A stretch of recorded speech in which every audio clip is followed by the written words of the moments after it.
Welcome to pattern making class. I'm your college instructor, Annette Julie, and today we will be working on developing a back neck facing. We are working with full scale, and you can work with a pattern that has seam allowance or doesn't have seam allowance. I'm working with the blouson design with added fullness.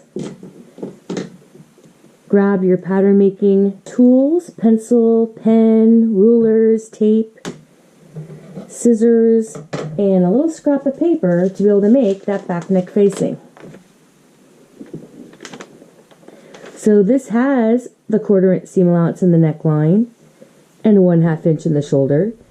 So when I trace it off to make the back neck facing, I need to make note of that. Let's go ahead and draw a grain line. And we're not taking this all the way over to the shoulder. We're just going to do a little back neck portion only. This is not an all-in-one facing. This is just neckline only. There's my grain line. I'm going to place my back neck on there and the matching center back grain line. Let's go ahead and trace this off. Back neck and back shoulder. Great.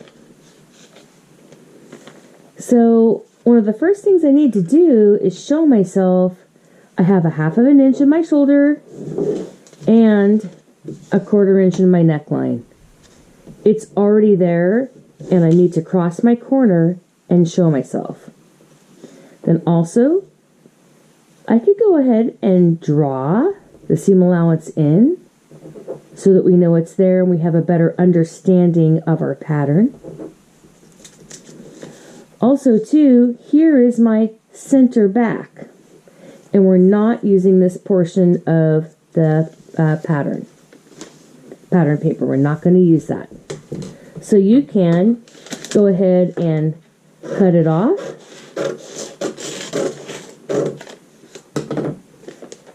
This pattern is going to be for a cut 2. This is one side of the back garment, and we would need the other side of the back garment.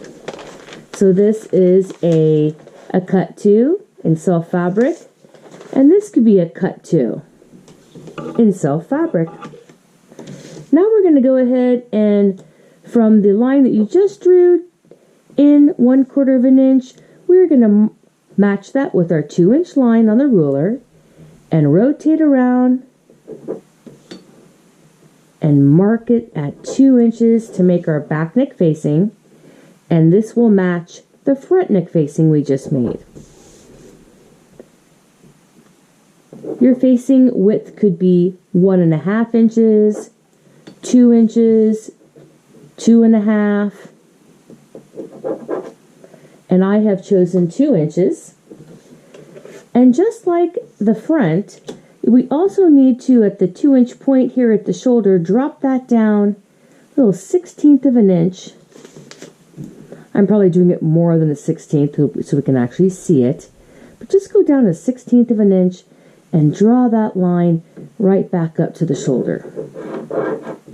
That way, when we sew the front and back facings together, this will not help to, poke up the shoulder. We don't want it to raise or cause a little bump.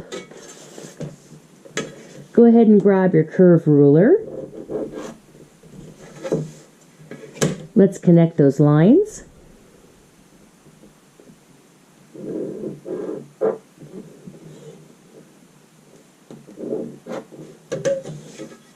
And here at the center back, it's usually straight for a little while. So let's go bring that out straight for at least 1/2 inch.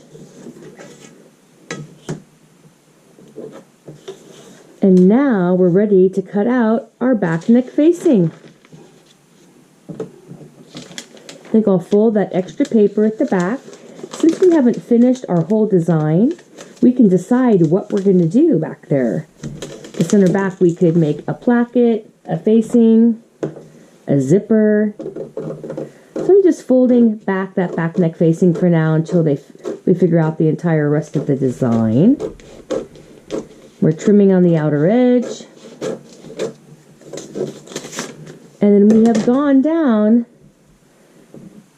that 16th. At the same time, our seam allowance went down with us. It went down. So trim. There's your shoulder. And now we just need to cut out our neckline.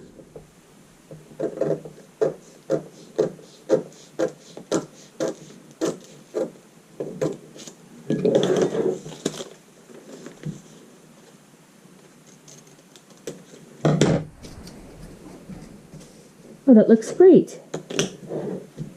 Let's go ahead and draw our grain line.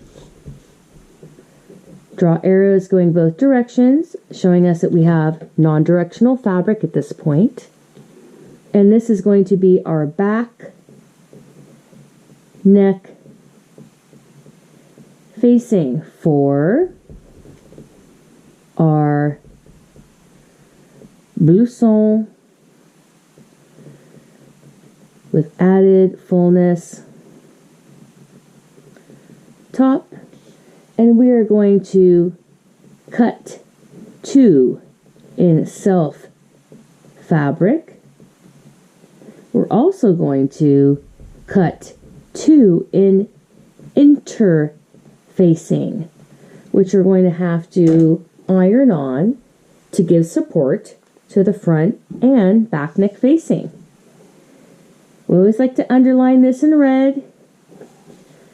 Red means interfacing, and that helps us to remember to cut that in the interfacing.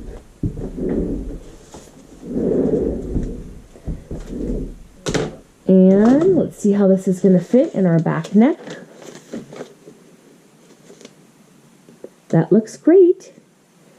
And then here's the back neck and the front neck. And the front neck we had made on the fold, because the whole blouse is a big piece. Also too, with your front and back neck facing, you want to take the 2 shoulders together, lay them on top of each other, and check that they're the same length right on this stitch line here. So this is Annette Julie.